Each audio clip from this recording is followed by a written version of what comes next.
Hello, can you guys hear me? Hey, Yes, hi, good Steve. afternoon, Steve. I'm Hey, not what's sure if going you on, guys Tyler? can How hear are me. you? It's Tyler. Sound good. I'm doing well, Got a lot of participants.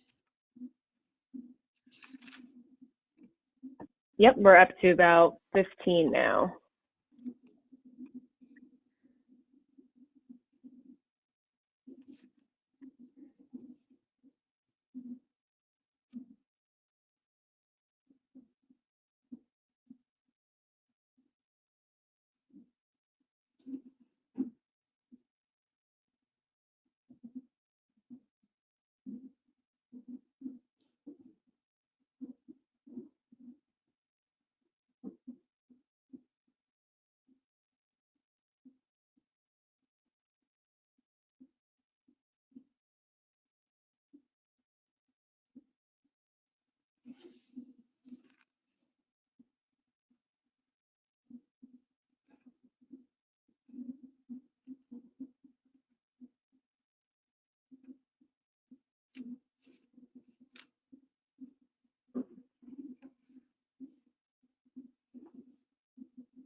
At 3 o'clock, I'm going to start the audio. So if we just want to mute ourselves if we're not talking, and then I'll do the introduction and do the polls and then send it over to Steve.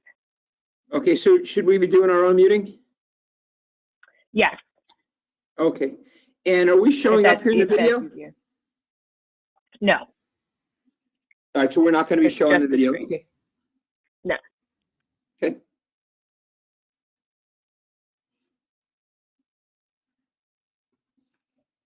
I just thought maybe people would want to see Tyler, that's all. I appreciate that, Steve. Sure.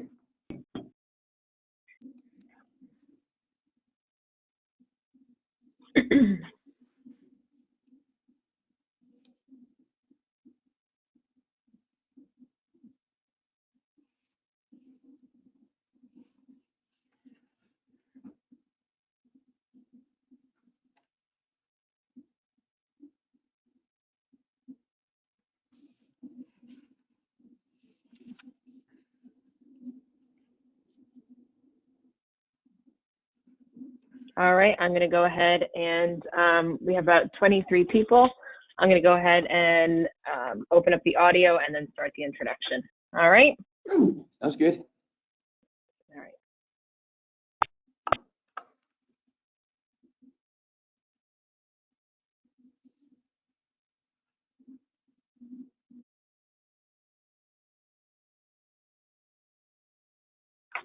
Good afternoon, everyone. My name is Olivia Hanlon from Triton Benefits and HR Solutions. We are welcome to the webinar entitled New Trends in Healthcare Programs, Captive Insurance, hosted by Triton Benefits and HR Solutions. Triton is a group health brokerage and HR firm serving small to large businesses across the nation.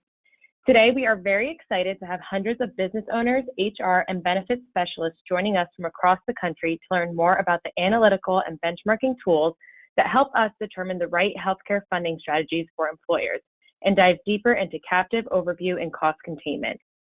Today, we have two presenters, Steve Rosenthal, the president and CEO of Triton Benefits and HR Solutions, who has been a benefits and HR specialist for over 30 years. Triton is his third successful and privately held company. Following Steve, we will have Mr. Tyler Hirsch, Regional Vice President of Pareto Health, a specialist in cost containment strategy and programs. One piece of housekeeping before we get started. I will start off with 2 polling questions so we can get to know our audience a little better, and we'll conclude the webinar with one final poll question. Any questions you may have, please feel free to type them in the chat feature, and we will source them and answer them if time allows, or personally get back to you with the answer. With hundreds of participants, we will try to get to as many as we can. With that, I will start with our first poll question.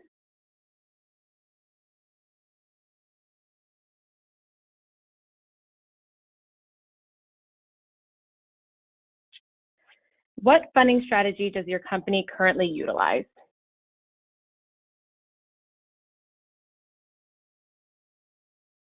We'll give you all a few moments to answer.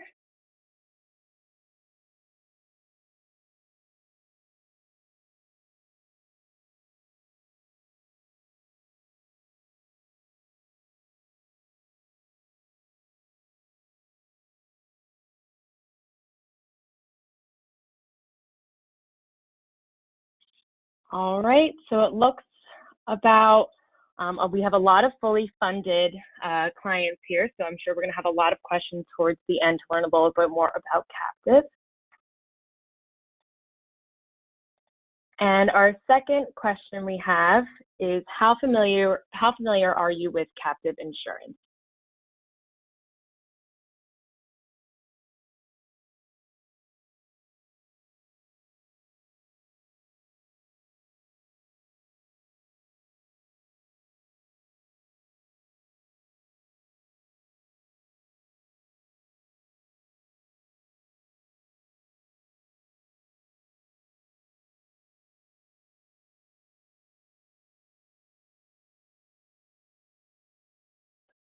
All right, it's looking like we have about 75% of not at all and 20% of somewhat. So Steve and Tyler, I think this is going to be a great webinar for our attendees to learn more about our captive program.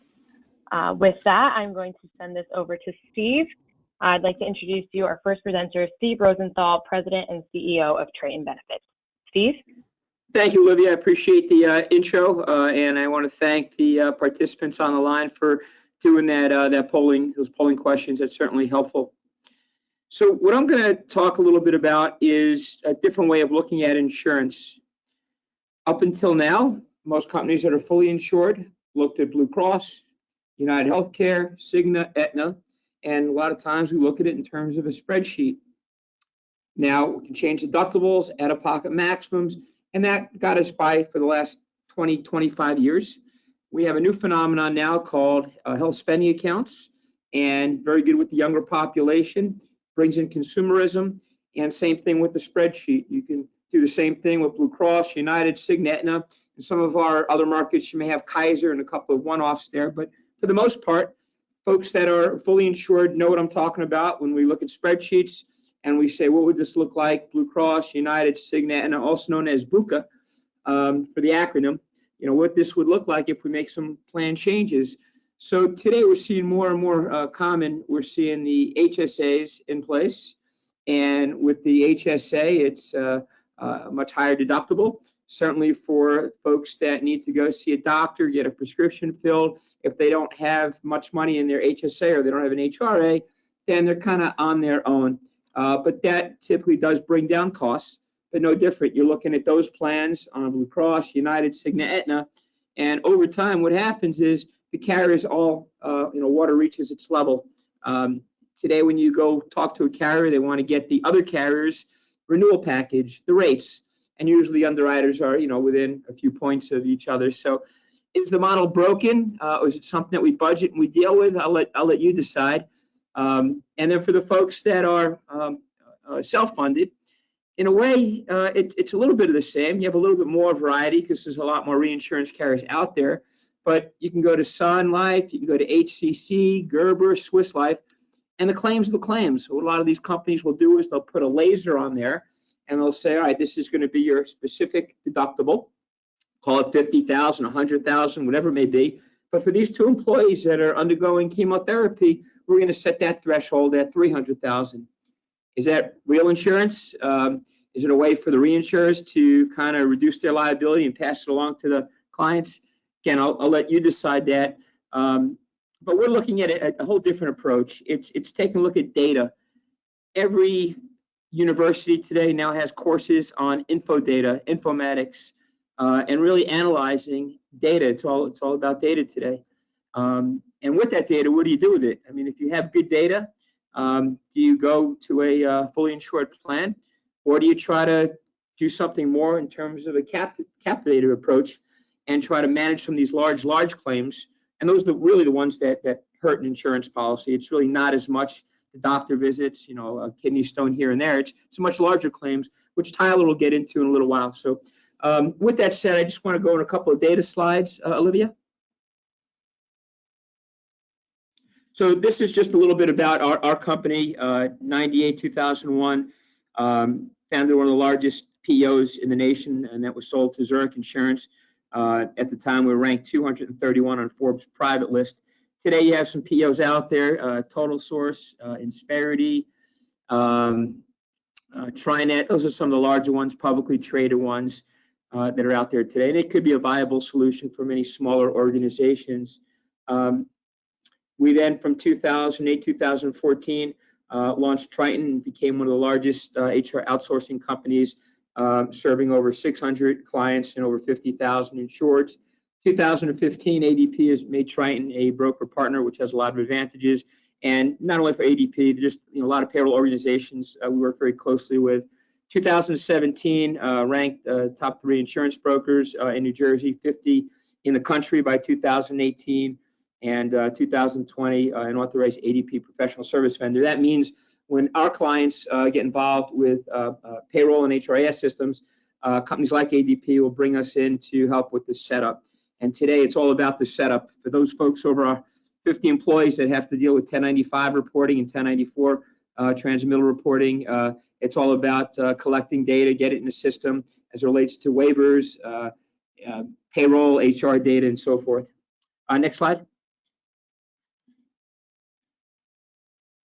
So we're going to talk a little bit about analytics and benchmarking, because with that kind of is going to set the stage in terms of what you do with that data as it relates to going to the next level in terms of captive insurance. Next slide. So the first thing that we take a look at is the overall enrollment for a specific group. So again, don't get caught up on ADP. This could be different payroll providers. It could be your HRIS system, but today, most systems today are spitting out data, and most larger organizations are benchmarking data. The reason why we like ADP, they provide value jobs data to Wall Street, which kind of reflects how our stock acts. Today, they do the same thing with various pieces of HR data. So in this case, we look at a wholesale trade company between 599 employees, and we evaluate the data, and we say, what is the enrollment? What does it look like? And the benchmark should be 83% of the employees taking the insurance, and in this case, it's 69%. So it's good and bad. It's good because we're keeping our costs down, right? Not as many people on the insurance, so make sure we get those waivers. But it also hurts in terms of participation. Today, it's all about participation, with the carriers. So we can dig in a little deeper with this data. Next slide. And we can look at the employer contribution. So there's definitely some rule of thought. The more the employer is going to contribute, the better your participation rate's going to be. So in this case, we look at medical, and medical, the contribution rate, it's 2.75 higher than the benchmark. So for employee coverage, the benchmark would be 66%, running closer to 69%. So that's a good thing. And the data, this is reflecting about 500,000 employees, a little over 3,100 companies in this sector. So let's go to the next slide, Olivia. And then we look at the enrollment across the different areas. So in this particular case, we take a look at how many employees, families should be covered in the plan. The benchmark is 55% should be employee only. And in this case, it's 75%. Families, only 22%. So the benchmark is 22. This is running at 8.96. The benchmark employee child 11, it's running at 8.5. And the benchmark for employee spouse 10, running 7. So we would have to really take a deeper look in this and see how come we're not getting the dependents on this plan. Next slide. So overall, the plan's running very well. The ADP benchmark for this sector is 7,798, and that's an average between the singles and the families, what it should be costing, and this particular company is at 4,028. So they could be in a captive. They're doing a good job, controlling their costs. And so again, it's certainly not the rates. Let's go to the next slide. So really, it's 56% of the people do not want to be insured. So as we drill deeper down in this data, we talked about the amount of employees that are participating was higher than the benchmark. Unfortunately, the buy-up to go from employee to dependent was 100% pro rata. So if the employee is paying basically 22, 23%, they're now paying 100% of the difference between the employee to dependent. And as a result, we're not getting as good of a participation for the dependent coverage. So there's a couple different things that can be done to try to get this 56.9 turned around a little bit. Let's go take a look at the next slide. And by the way, some of what this is telling you, and it's not as much as a new hire that comes in for 1 year. That could also be a lot on compensation. As far as turnover rate for employees less than a year, the benchmark should be 2.86, and in this case, it's running at 4.41. And this is taking a look at over 1.2 million employees, with this data. But if we go to the next slide, it's interesting, and that talks about average tenure. And so we were able to make a comparison in terms of a lot of the more tenured employees were more managers. A lot of those have dependents. As you get a little older in age, you have dependents, kids, spouses, and the turnover rate was quite high. It should run in terms of seniority 7.15. This group's running 3.24 years. And so we did some surveys, and it all comes down to the dependents for family coverage spending too much to buy that coverage up. And again, a lot of that has to do with the rates and the costs. And it all comes down to every year, if you're going to look at Blue Cross, United, Cigna, Aetna, maybe throw Kaiser in there, eventually it is going to catch up. The rates are high. Obviously for single rates, it's not as high because of the Affordable Care Act. You have no choice. You have to offer it at a 9.83 maximum on employee wages, what they contribute. So, it's not as much sometimes the employer being nice, sometimes it's statutorily. So where do you kind of draw the line? You draw the line on the dependents, and you have the dependents pay more. So we're starting to see some of that. So again, all the more reason why we've got to keep those costs down. So these are some important keys when you're looking at data as it relates to turnover, as it relates to the type of plan designs, the cost structure, the contribution structure. And there's a lot more slides. I don't want to bore you with this. If we just go to the next slide. So we just went over kind of plan data, which is important. But what's real important also is claim data. So we happen to use a company called Triton. It's over 10 million data points, and we look at all benchmarking as it relates to almost every aspect of the claims. So in this slide, we're looking at emergency room, and per 1,000 visits, the norm should be about 37 visits. Here, 1,000 employees, 37 should be going to an emergency room. Here, this company is running at 44. A little high. What's the actual cost? You look at the cost to just check into the emergency room, in and out relatively quickly before you may get admitted to another department. But just for that emergency cost, it should be running somewhere around $900 per visit. This is running closer to $1,300 per visit. And when you look at this at the overall scheme of things, it should be running around $32,000 for the group.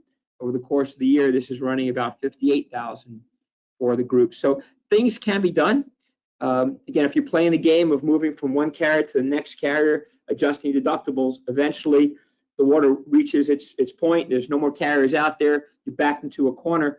But now you could start using this data if you're going to get more creative, which we'll get into the captive in a little while, and using this data to your advantage. So when you have programs that you can kind of customize a little bit, you can have employees go to urgent care, maybe charge zero, so they're not running into the emergency room. And there's lots of aspects like that you can do. Gearing employees to freestanding MRI centers and imaging centers and things of that nature. When you're using, again, I'll go back to BUCA, you're limited to the plan designs that are filed in each of the states. So it's not like you have a blackboard and you can go kind of craft your own plan based on your employees and what they're using, what they're not using. And that's real vital when it comes to having such data. Next slide, Olivia, please. And we can break down almost every single CPT code. CPT codes are what the doctors and hospitals use for just about every single procedure. So if you look halfway down, you go back to that emergency room, the norm should be 919 paid, and this is running closer to 1308, so that's unfavorable. So that could be changed very, very easily by having urgent care and doing certain things, maybe forcing more employees into the network and motivating them. If you go 3/4 of the way down, you'll see the radiology visits are very favorable. It's benchmarked at 1,402, and it's running at 889. So that may be in this case that freestanding radiology as opposed to using the hospital radiology. And I get it, you're in the hospital, it's convenient, the hospital wants you to use their radiology, and you need to do that.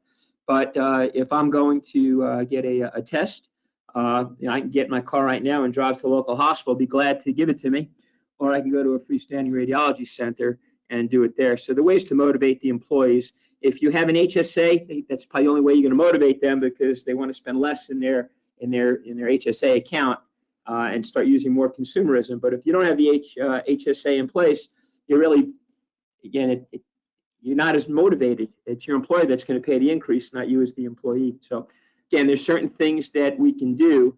And once you have access to the data, again, you don't have to start looking at moving plan to plan, change deductibles every year. You can now set out and do something over a 10-year period and come up with a long-term strategy. Look at, everyone uses a P&L to run their business. I certainly do. We have about 125 W-2 employees in my shop, and we use P&L, constantly every month, looking at it, comparing it to budget, seeing where we need to lay off on, where we need to do better on. Our Google AdWord budget was way too high. We weren't getting good value. We lower that, looking at the data, making good decisions, and should be able to do that with one of your highest costs in running a business, and that's your group medical insurance. So with that said, and using this data to your advantage, I'm going to turn this over to Tyler Hirsch, who is the expert when it comes to captive insurance. So take it away, Tyler. Sounds great. Thanks, Steve, and thank you everybody else who has joined us this afternoon. Just want to do a check-in here. Olivia or Steve, can you just give me a not thumbs up because we're not on camera, but verbal thumbs up that you guys can hear me? You're all good, Tyler. Okay, good. Sounds great, Olivia. So, nice to meet everybody here virtually. As Steve mentioned, I am the regional vice president for Pareto Health and our captive program. We're going to walk through the captive, the overall program, and how it relates to how employers purchase healthcare and set up their health plans today. So the first slide here that I want to walk everybody through is just what exists out there in the market today. How do you finance your healthcare? And there's really 4 components. You can be fully insured, you can be level funded, which is essentially a quasi self-funded / fully insured hybrid model, or you can be traditionally self-insured where you purchase just catastrophic insurance, or you can be in a captive program like Pareto Health. So I thought it would be helpful just to kind of touch on where are some of the benefits, where are some of the detractors to each of these financing options. So just to start off with fully insured, where I believe the majority of the employers on this phone call are today, what you see is it's relatively predictably high costs. What you see every year is those costs rise, and you're going to see really bloated carrier profits, taxes, and administrative costs when you start to break apart that contract. The one good piece of being fully insured is that it's very stable, especially from a large claims perspective. So, if you have a $100,000 claim or you have a $500,000 dialysis claimant, the fully insured carrier takes that on. Your costs don't change. You keep paying your same premium every single month until you get to your renewal. When it comes to data and control, it's extremely limited. The carrier forces you to pick their options. There's no customization, and you get little to no claims data. So while you're paying a monthly premium, you have no idea where that premium is actually going because you don't get to see your claims data. They may at times give you a year-end report, which shows on a macro level, what you paid for your medical claims and what you paid for your RX claims, but there's no granular data. So there's no behind the scenes of where are my dollars going at the end of the day. A level funded model is really flawed across the board.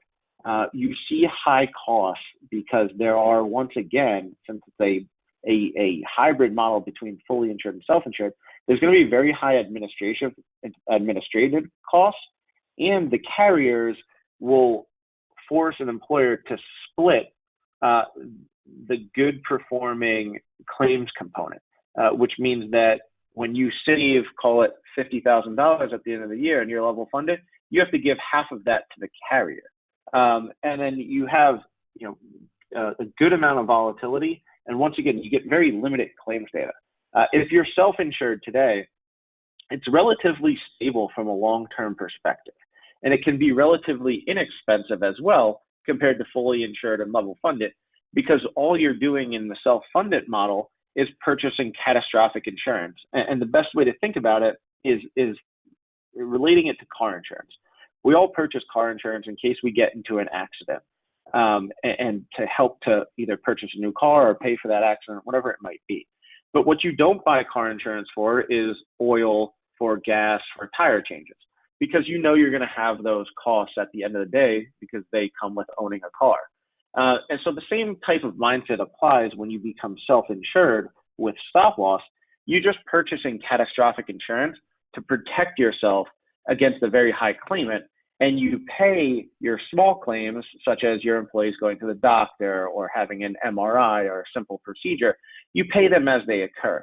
So from a cash flow standpoint, you're only paying as you go, and it's going to improve. It improves an employer's cash flow at the end of the day. There can be significant volatility, and I'll touch on this more as we go through the presentation, but there can be significant volatility, especially when you have those large claims at renewal time. One of the key components to being self-insured is that you now kind of open up the black box of healthcare and plan design, and you can really design your plan however you want. You can get as creative as you want, and you're going to get all of that granular data of where your dollars are going at the end of the day, which, as Steve mentioned before, will give you the opportunity to create a long-term strategy, to create a multi-year strategy, just the way you put a multi-year strategy in place for all the other components of your business.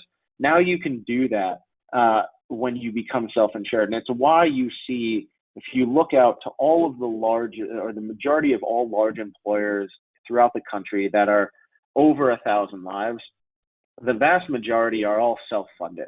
And that's simply because it's a much more efficient model, and they can actually take steps to help to control their healthcare costs and improve benefits for their employees.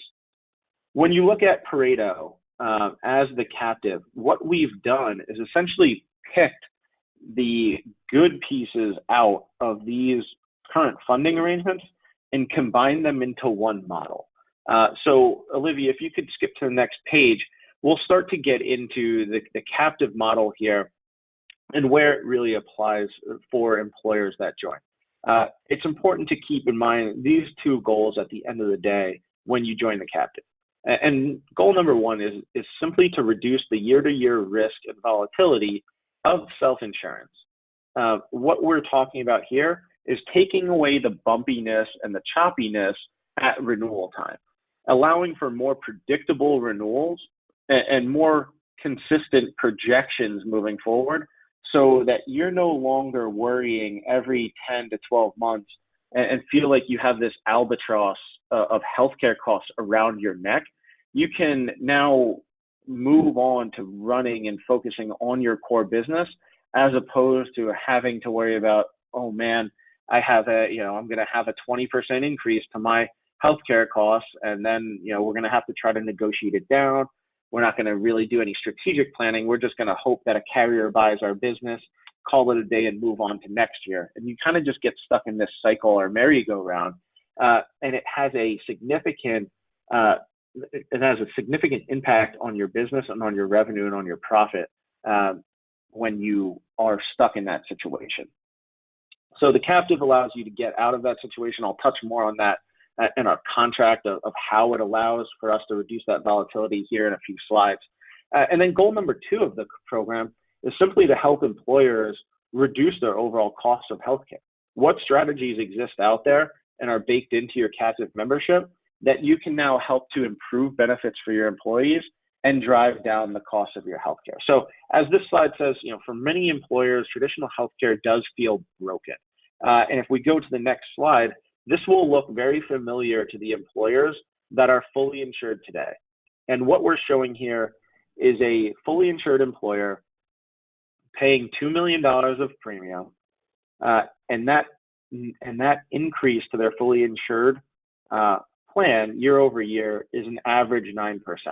I think if we polled the audience and asked if an average 9% increase to your fully insured program sounds about right when you look over a 3 or 5 year time period, and would you be happy with that?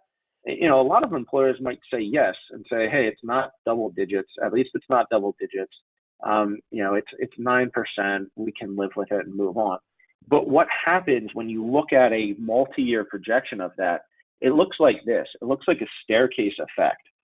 And what we're talking about here is that $2 million fully insured premium that this employer is paying today.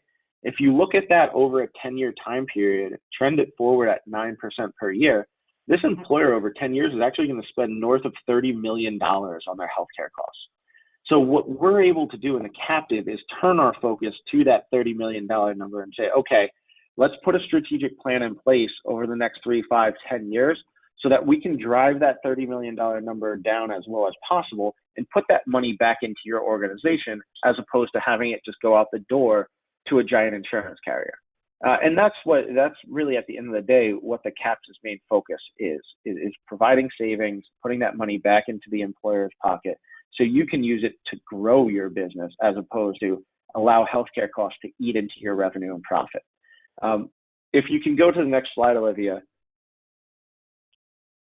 What I want to just mention on the last piece of fully insured is the renewal math that an insurance carrier does to determine your premium in year 2, year 3, and beyond.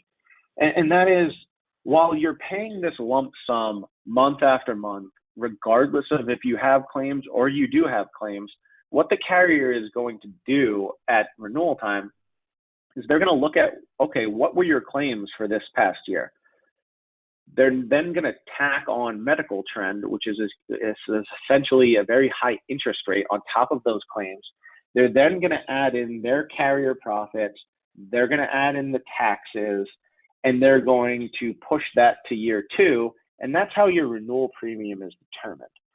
So the bottom right-hand corner of this slide says deferred, not insured, because what you're really doing in a fully insured model is essentially just deferring your claims cost till the next year. And then you're paying for those claims in the form of a renewal that has medical trend tacked onto it.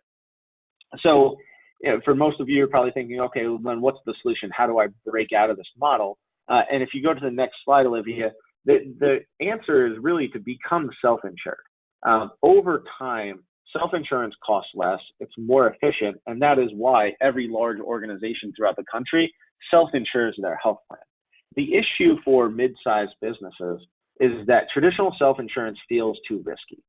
What happens if I get a large claimant? And on this next slide here, these are real-life claims that exist in the healthcare space today.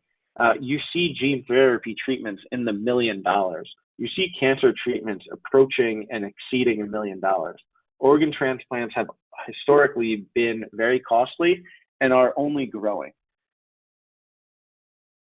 You also see dialysis claims growing at a very high rate. Dialysis may have cost $250,000 a few years ago. We're seeing dialysis claims now costing $400,000, $500,000, $600,000. And what's happening with these large catastrophic claims is they are now turning into multi-year events, where in the past you may have had one large shock claim for $500,000. That shock claim would be resolved, and then you would move into your next policy period and it would no longer be there. What's happening in healthcare today is that these large claimants are now stretching over multi-year timeframes. And what happens when you are self-insured, if you can go to the next slide, Olivia, is that what the insurance carriers will do is they will use a tool that they refer to as a laser to shift the liability for that large claimant that is ongoing back onto the shoulders of the employer. So this is the main reason why mid-sized employers, and when I say mid-sized employers, I'm talking about employers that have 50 enrolled employee lives all the way up to 1,000.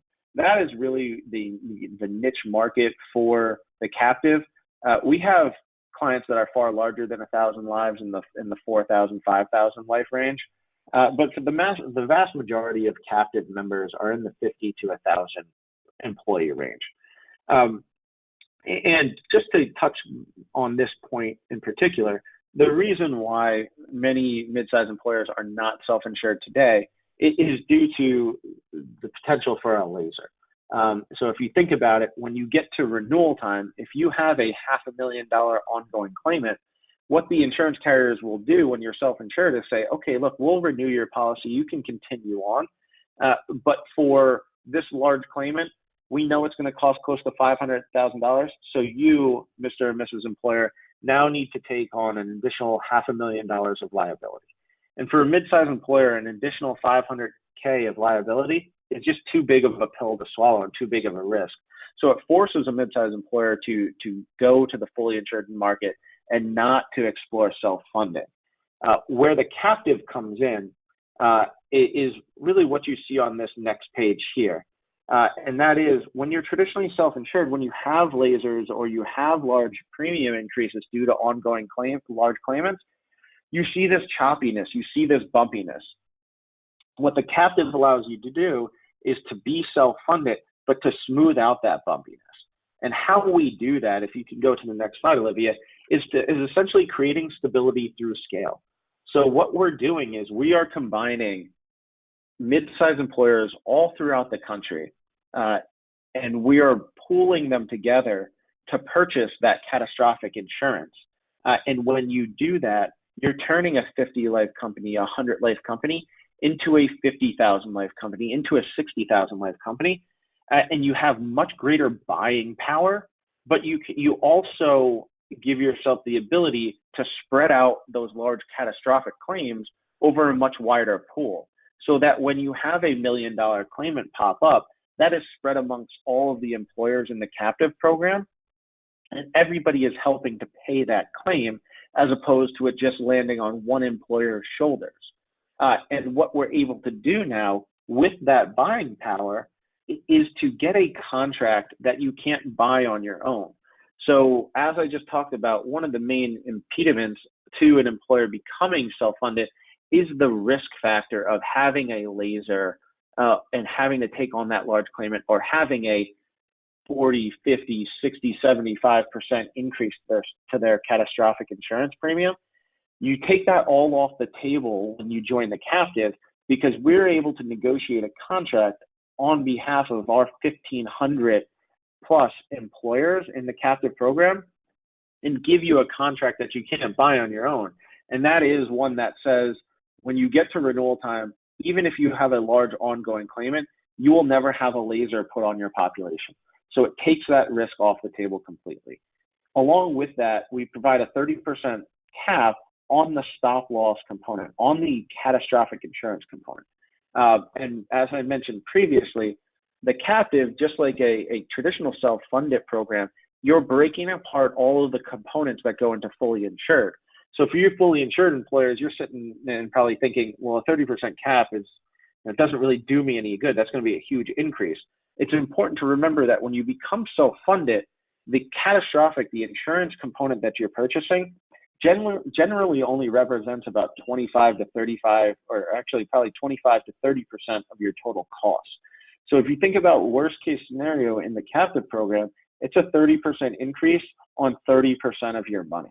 So it is a significant advantage if you compare it to a fully insured arrangement or a traditional self-funded arrangement.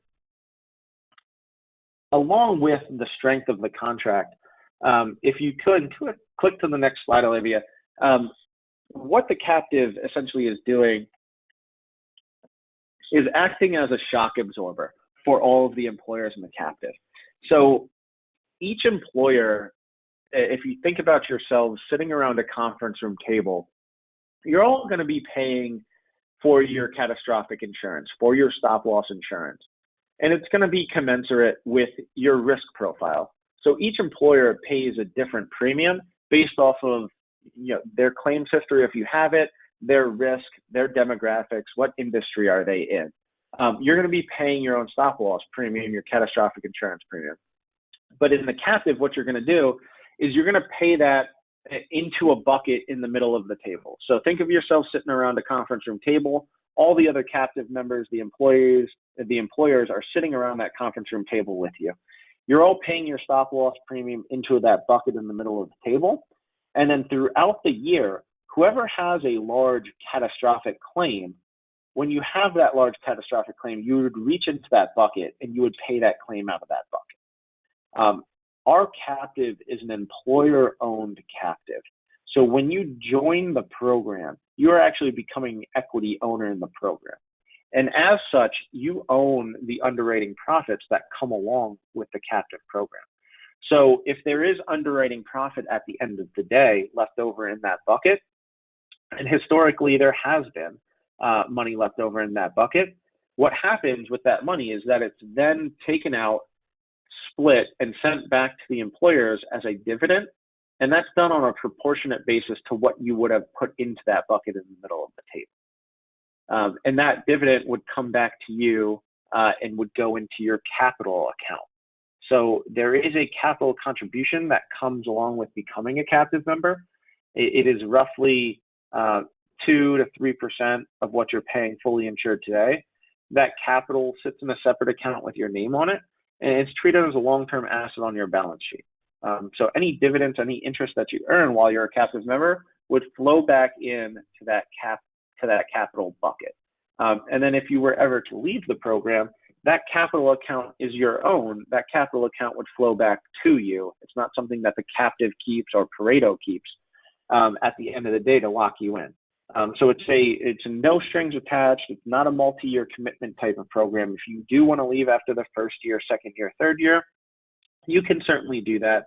And we build run-out protection into the program or tail protection that would help to protect you if you were to ever leave the program.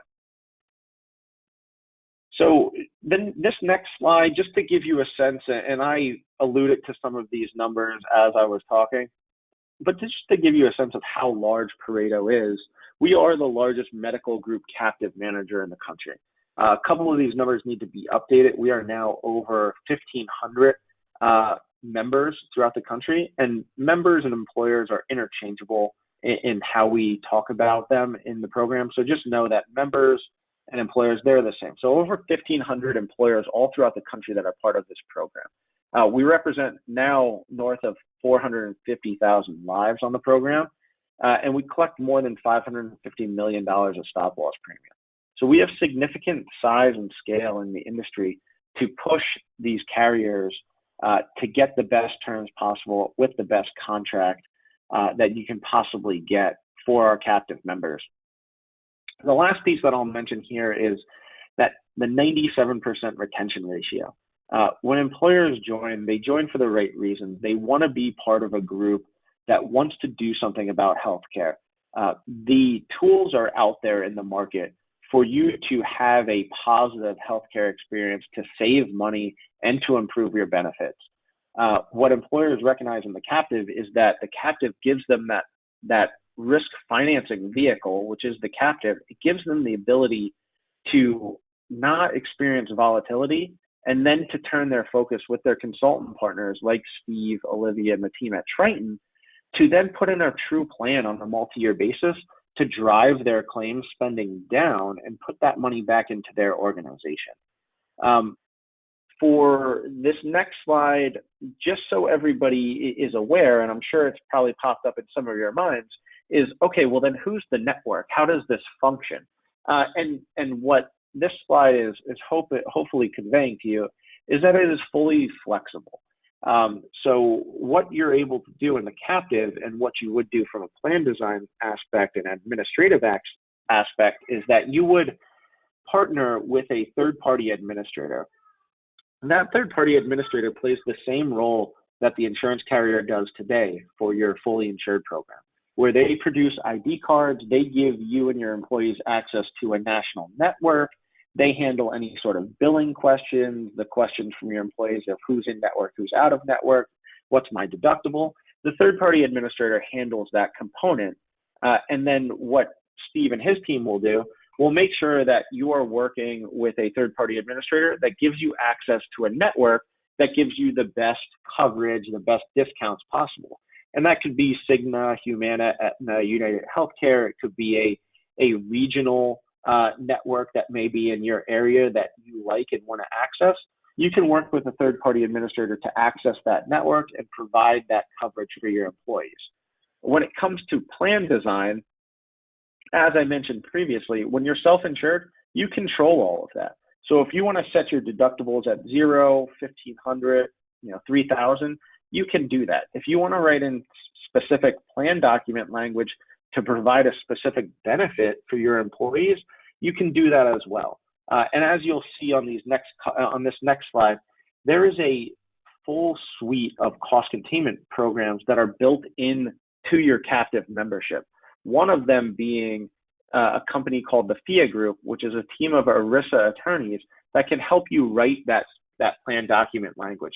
So from a legal standpoint, you have an advocate, you have an avenue to rely on that if you ever have questions, whether it be on an employee handbook, how do I design, how do I write my plan documents, the FIA Group can help you do that. And that comes along with your captive membership, as well as everything else you see here. So from a pharmacy component, drug spend today makes up somewhere around 25 to 30% of an employer's total claims cost. We see that number going up to 50% in the next 5 to 10 years, driven specifically by gene therapy treatments and specialty drugs that are going to come onto the market. So what you get in the Pareto program is you get access to a contract that was negotiated on behalf of all of our 1,500 employers, and that contract on average saves employers somewhere between 15 to 25% when you compare it to a traditional contract that you would have from a fully insured carrier. You also have access to care coordination tools. You're going to have access to Springbuck, which is our data analytics partner. And as I mentioned before, when you become self-funded, you're now going to get all of that granular data of where are your dollars going on a monthly basis, what type of claims do I have, and it really gives you the ability, and Steve and his team, and also the Pareto team, to come to you on a quarterly and semi-annual basis with what we call a playbook to say, okay, here is what your demographics look like, here are where your claim trends are. Now, if we access and put in place certain programs, this is going to have a positive impact for your employees, and it's going to have a financial impact for you as the employer and allow you to drive your claims down. There's also access to direct contracts with surgical and specialty networks, COBRA and Medicare, third-party support, and as I mentioned, counseling and support through the FIA Group, and also a focus on NICU and maternity claims. So at the end of the day, Olivia, if you could go to this next slide, and this is the last one I have for everybody, is what does that mean for the employer? And what it means is that it looks like something like this over a long-term time period.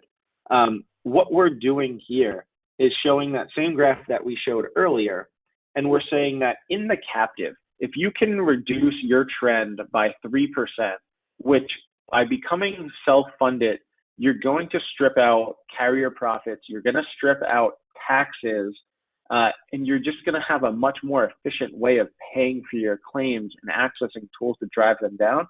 So a 3% savings on your trend is extremely doable. Groups in the captive have a much higher savings rate than that, but for simplicity purposes and conservative, outlook projections, we're just showing 3% here. And if you can knock 3% off that trend, what does that mean for this type of organization spending $2 million? it means that over a 10-year time frame, you're going to be able to put back close to $6 million back into your business and allow yourself to grow, to be competitive out there in your market and in your industry so that you can hire new employees, buy new equipment, build more facilities, as opposed to those dollars just going out the door to an insurance carrier and allowing them to keep all of that profit on your healthcare. So that is the last piece that I had for everybody. I want to thank everybody again for joining us and sitting through this. As Steve mentioned and Olivia mentioned, I think we're going to take some questions here. But feel free, if you don't have time for the questions, to follow up with Steve, myself, and the Triton team. And we can always provide a one-on-one walkthrough and more in-depth of what this would look like for your organization. Yes, thank you, Tyler, and thank you, Steve. I'm going to put our last poll question on to let us know if you'd like to be contacted for more information after the webinar. Tyler, we do have a question for you. It is, what are the minimum number of employees to join a captive program? Yep, so the minimum number is somewhere around 50 enrolled employees. So we don't have a hard set floor. If you have 48 enrolled employees, we would be able to work with you and make an exception. But we like to have our target set at somewhere around 50 as a minimum enrolled employee range. Okay. And we have another one is, what is the average increase then for captive program? Yep, so when you look at historically the captive program and how it's run very well. Historically, what you see is somewhere around a high single-digit increase to that stop loss premium year over year. And just to reiterate for everybody, and I know I mentioned this earlier, but it's very important, when you become self-funded in the captive, your premium only makes up about 25 to 30% of your total cost. So that would be a high single-digit increase on only 25 to 30% of your money. Okay. This one is for Steve. What is the best way to evaluate this option for my company? Yeah, Olivia, I would tell the audience that if it's fully insured, the traditional census, plan summaries of the current plans, the current invoice, and the last insurance renewal. So really 4 items. If they're already self-funded, then we would want to, in addition to that, get the claims report, the large claim report, the reinsurance agreement, the TPA agreement, which are all pretty common in the marketplace if you're self-funded. With the risk of sounding like an infomercial, you can give 877 OK Triton a call, and we can get you to the right person to gather the information and work with Tyler and his team to get some numbers for you to see what it may look like. Thanks. Okay, and one more as well. Do you have to wait for your renewal to get an evaluation? So the answer to that question is no. We can begin the conversation. So if your renewal date isn't until January 1st, let's say, we can begin the conversation and begin to evaluate your risk demographics today. And as we approach and get closer to your effective date, we would want to see that renewal at the end of the day. But to answer the question is, yes, we can start to put together a projection for you, and we'll update that projection as we get closer to your renewal and then once we receive a renewal. Great. Thank you both very much. And again, we'd like to thank you all for joining us today. We will be uploading the recording of today's webinar on our website at www.tritonhr.com. Please feel free to reach out if you have any further questions. Thank you, everyone.